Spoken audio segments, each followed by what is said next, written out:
What's up everybody, Tom Cosm here. Welcome to In Case You Missed It. Today we're focusing on flanger, chorus and phaser, the modulation trio. We're going to be using them very subtly, using them in ways that can often be overlooked. We will do a real extreme, weird, crazy example for each just for fun. Let's jump right in. So I've got a saw wave here with an operator.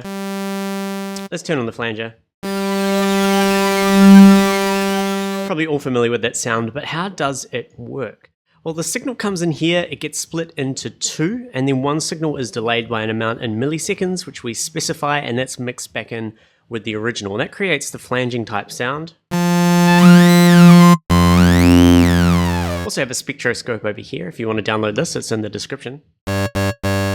And with this delay time, what this is delaying the second signal, we can modulate it with a couple of tools, which I'll get into in a minute. But let's look at the parameters. We have a dry, wet, so 0% completely clean signal. And as we bring that up, we get the flange sound. We have a high pass, so this cuts out all the subs and all the bass. They don't work really well with flanges, they make things quite muddy, so this is so you can cut off those frequencies. We have the delay time, so this is how much that duplicated signal is delayed by far the most important one. And we have a feedback, so this feeds the signal back into itself, creating a kind of a metallic sound. Kind of screams. And of course, this XY controls both, so I can move this around and control the delay time and feedback. Very good. Let's look at the modulation section. We have an envelope follower. This sits there and it waits for amplitude, it waits for a transient or some kind of boost in the volume that it goes, this is important, and then it applies an attack and a release to the delay time. So the envelope and the LFO are attached to the delay time, and the amount determines how much they affect it. So we've got nothing at the moment. If I bring the feedback up a little bit, turn the envelope up to 100%. Here we've got an attack now on the delay time. Let's make the attack longer. You can see it here in the spectrogram as well. Let's bring it to negative 100. Awesome. So we have an LFO as well. This is a low frequency oscillator, excuse me, and it moves slowly in the background. It pulsates slowly in the background at a particular shape. In this case, it's a saw sine wave, and this is attached to the delay time as well. So if I bring this up, you can hear the flanger moving around. Let me just bring the phase down for a second. I can speed it up with the rate. This makes it goes faster. I can make it in sync mode so it goes in time with the beat. Let's change it to a, we'll change it to a ramp up. Turn the metronome on. Very good. And we also have this phase, which I just turned down before. This is weird. What it does is when it's at 0%, nothing happens. But as you turn it up, it starts splitting the LFO into two. We have one going on one left side of the spectrum. The other is going on the right, but it's inverse. So each one is doing the opposite. And it's moving the delay time opposite to each other in the left and right. It gives kind of a spacey kind of effect. Let me just slow it right down and bring it up.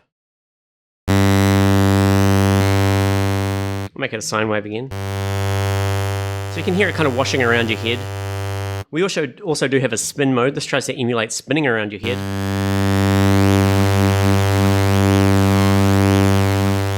And also, if we're in sync mode, we have one more thing, which is an offset. So if you've got 16th notes and it's not really going in time to the music, you can bring the offset up to try and get it to match up. Kind of nudges it.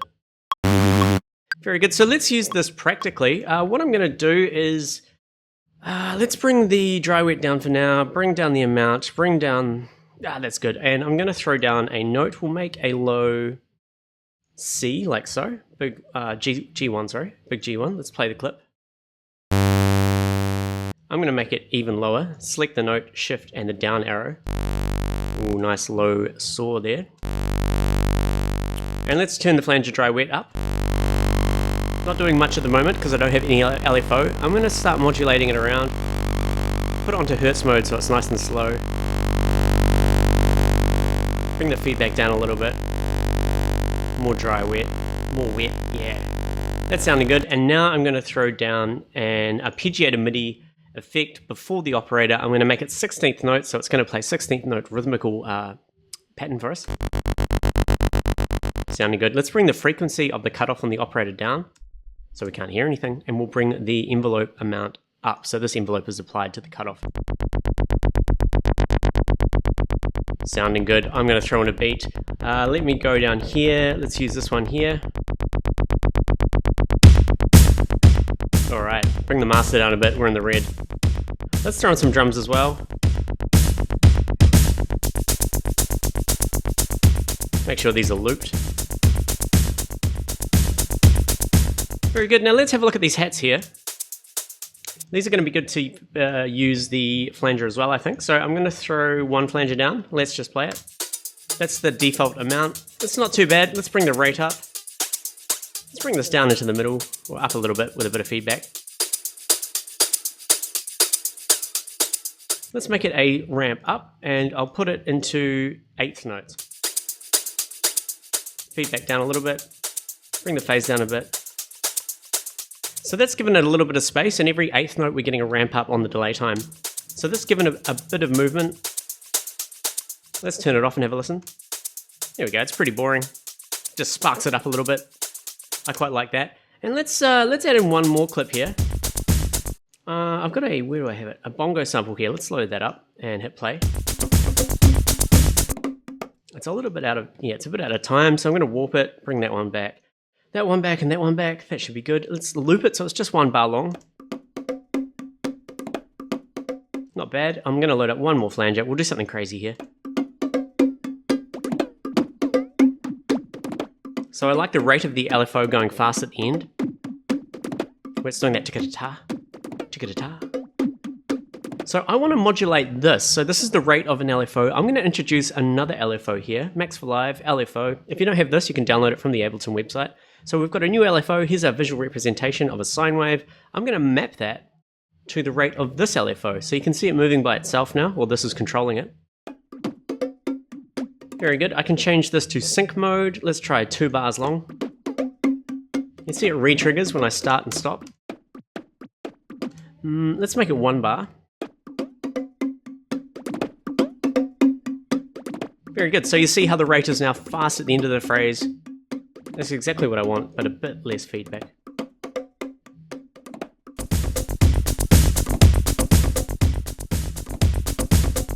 Very good, that'll do for the flanger. Let's move on to the phaser. For this example, I want to use a pad. So I'm going to create a new MIDI track here, load up an operator, we'll make it a saw wave like before, and let's throw down a minor chord. I'll make it 8 bars long, we'll do a nice big long one, and we're in G, so we'll do a long G2, like so, 1, 2, 3, and we'll do a B flat and a D. Let's solo that and have a listen. Nice and plain. I'm going to go over to this bass track we created and borrow the Spectroscope just so we can look at it. There we go. Boost it up a little bit. And let's throw in a phaser. Just the default settings and muck around with a few things. Here we go. Whoops. In we go. Very good. So it kind of sounds like a flanger, but not quite. It's got its own unique thing going on. So the signal comes in and then we specify a frequency where we want the phasing to happen. So unlike the flanger where it duplicates it, delays it, mixes it back in, this time we specify a frequency and the phasing happens at that frequency or around that frequency. It uses all pass filters. I'll do another video on those because it's a bit weird, but basically it mixes phase shifted signals with the original signal to get a particular peak and trough in the audio spectrum. And you can see it quite clearly in the spectrogram there. It's quite obvious. We have a pulse knob. Now this is interesting. This creates more all-pass filters or more notches in the actual phaser. So as I'm playing this, we've got it on 1. Let me just boost this up a bit, make it a little bit more refined. I'm going to bring the pulse up to 2. You can see the 2 there. 3, 4, 5, all the way up to 8. And no matter how many poles you have, you can move the frequency around and they all surround that particular frequency and morph with it. We have a color parameter, so if I bring this down, it makes the poles further away from each other. As I bring it in, it makes the poles closer together. And again, this will sweep with the frequency. We also have an earth button. This turns it into space mode, and you can see that the poles all separate quite drastically apart from each other. So this is kind of, I don't know, safe and a bit more organic. This is quite spacey. If we make 8 poles with the space mode, move it around, you get full trippy stuff. That's pretty much it for the phaser. Oh, we also have a feedback as well, of course. So the feedback will feed it back into itself and make it metallic again. And of course we have an envelope follower like before. I won't really explain them, but we've got an attack and a release. And And we have an LFO. Let's play with the LFO. I'm going to keep it on a sine wave. We'll make it really slow. We'll bring the phasing down for now. Let's give it 4 poles. And bring the amount up. So it kind of moves around by itself. It's really nice and lush. Let's throw a reverb on it because that's always fun for a phaser. Or a phased pad, in fact. To decay time up, dry wet down a bit. I like it. Let's bring it down a little bit more, a little bit less feedback. And let's bring the phasing up to get some stereo stuff.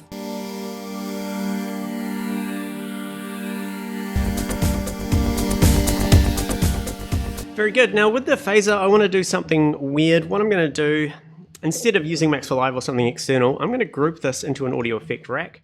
We'll name this chain phase 1. And duplicate it. We'll name this one phase 2, and we'll name this one phase 3. So we have 3 exactly identical phases here. They're all doing the same thing. They're moving at the same time. That's going to be loud, so I'm going to make each chain -6 dB.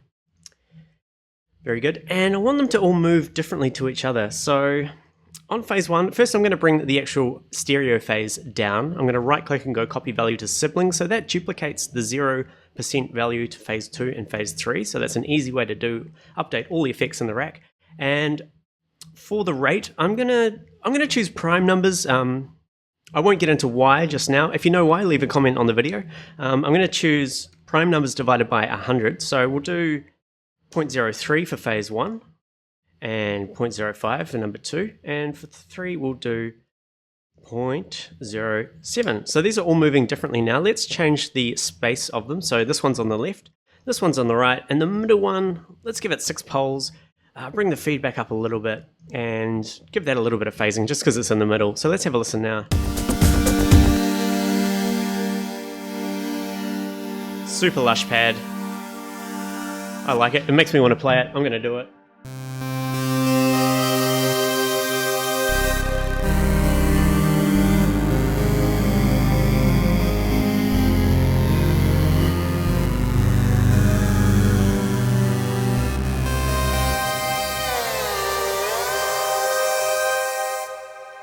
And that is the phaser. Okay, let's move on to the chorus here. For the chorus, I want to create a little lead line for this. So again, I'm going to use an instrument. We'll use an operator. I'm going to make it a saw wave again, one more time. Let me just listen to the whole mix for a sec. Okay, we're in the red. Bring that down. On this pad that I just made, I'm going to bring the cutoff filter down just to leave some space for this lead I'm about to play. That sounds good, and we've got a saw there. I'm just going to play a very simple line, and we're going to hit record.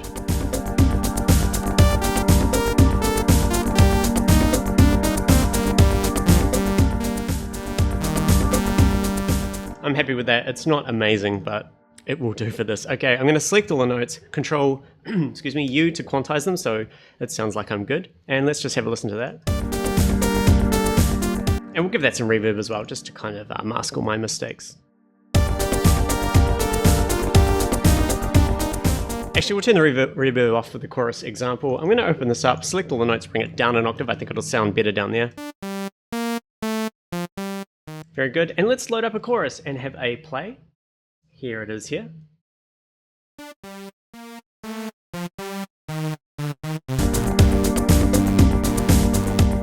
It's quite quiet. I'm going to bring the volume up here.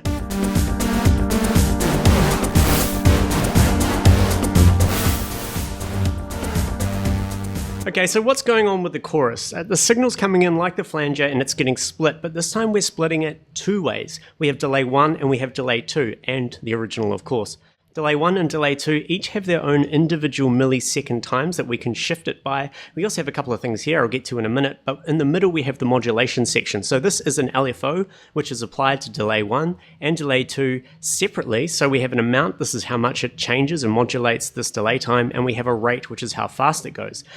So the other thing that this does is when it changes this delay time, because it's compressing and expanding the delay time over and over in a sine wave LFO type shape, when it compresses it, we actually get a higher pitch sound because the waves are getting compressed, the milliseconds are getting shorter, and the pitch goes up. And when it expands, the sound goes down. So we get sort of almost like a vibrato effect. So it's quite neat in that sense. When you combine two delays, you get this chorus effect. It sounds like multiple things happening at once. If you've got something quite sharp or standing out or in the foreground that you don't want in your mix, but you don't want to lower the volume, you can use this to blur it, to muddy it out a bit and make it sit well in the mix without actually having to reduce the volume or make it less exciting. So let's just have a listen here. I'm going to actually, let's go over these two here. So we have a high pass like before on the flanger where we can cut the subs and the low end, and delay 2 has an off, fixed and mod mode. So delay 2's off means no delay. So this won't play any delay whatsoever.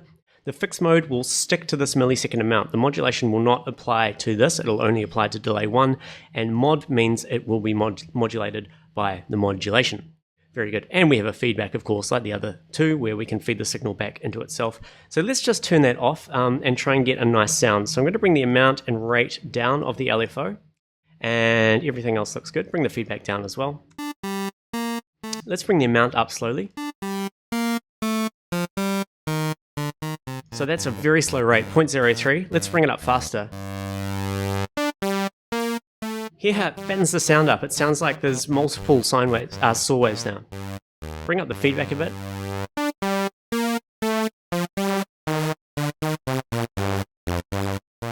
Let's bring delay 2 on. We'll put it on fixed mode for a start.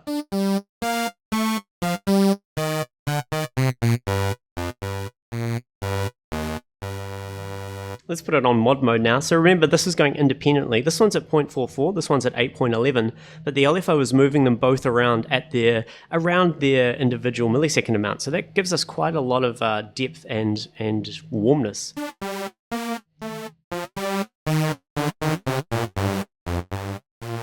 And the last thing we have here is the times 20 button. You may have seen me push it before. What this does is it multiplies the amount and the rate by times 20. So this is really extreme. We get super crazy, metallic, in-your-face type sounds.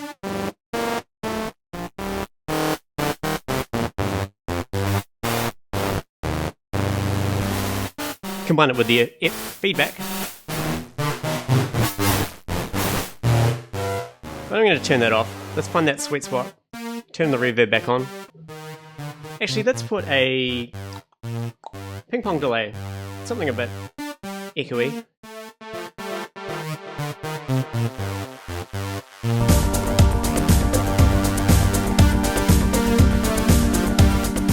So that is just from the chorus. Again, this is a completely clean. Basic saw wave. This is with the chorus. So a lot of depth, a lot of fatness.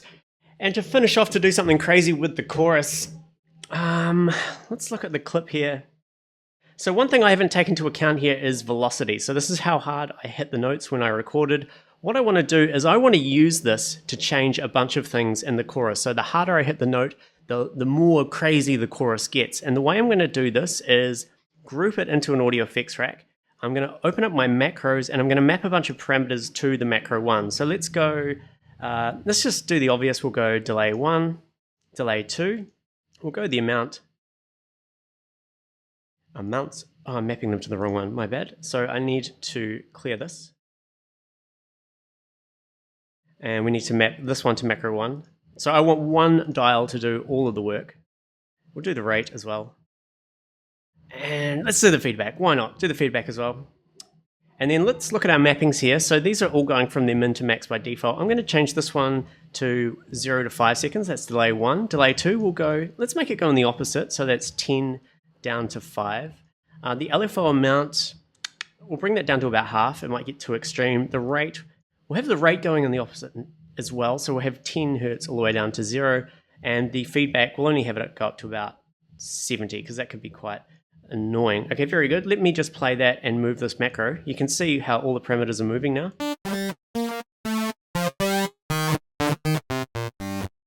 So the more that macro is up, the more extreme it is. Very good. Now the problem is, how do I get the velocity to change this macro? I'm going to show you a trick here. I'm going to group this operator into an an instrument rack like so. I'm just going to call this main, and then I'm going to throw down one more operator. This time I'm going to call this noise. You might be able to guess what I'm going to do here. Let's solo this, change it to white noise or noise white, bring the volume down because it'll be quite noisy, and we'll get, as we expected, some white noise.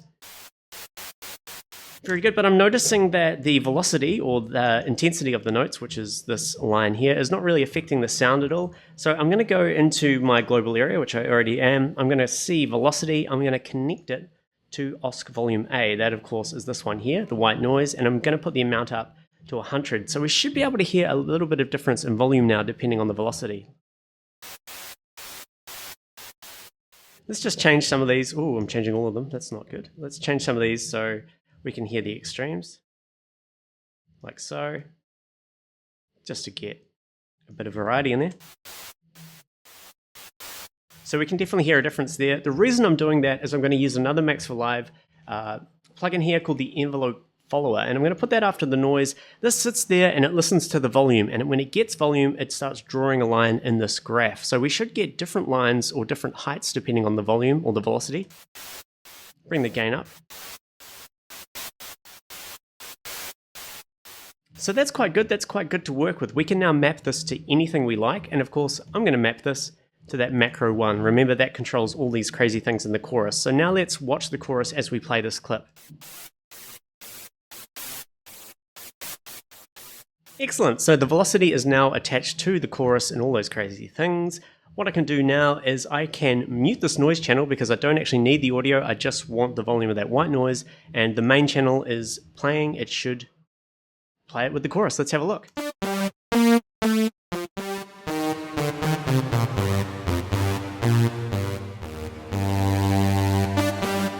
That's very cool. I'm just going to change a couple of things here just to make it fun for the end of the video. Let's make this a square wave. It's a little bit nicer, I think. I'm going to turn an LFO on, make it really fast, a very small amount.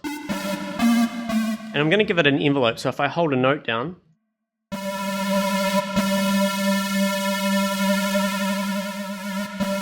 it's slowly going to come in. Very good. Okay, and now the last thing to do is to have a jam.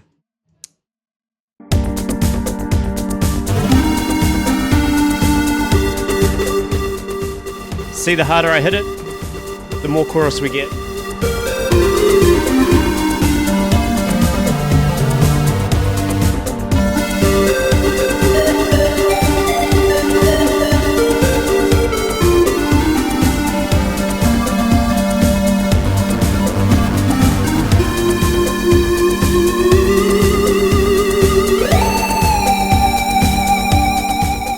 Very good. I'm happy with that. So my name's Tom Cosm. This has been In Case You Missed It. If you like this style of video, make sure you subscribe and all that bullshit, because I will be doing more of these, covering things like effects, techniques, all things to do with Ableton Live that you might have think you've mastered, but you want to revisit. I like coming back and poking things around, seeing what I might have missed, and it usually results in some really cool new ideas. So have a good day. Catch you later.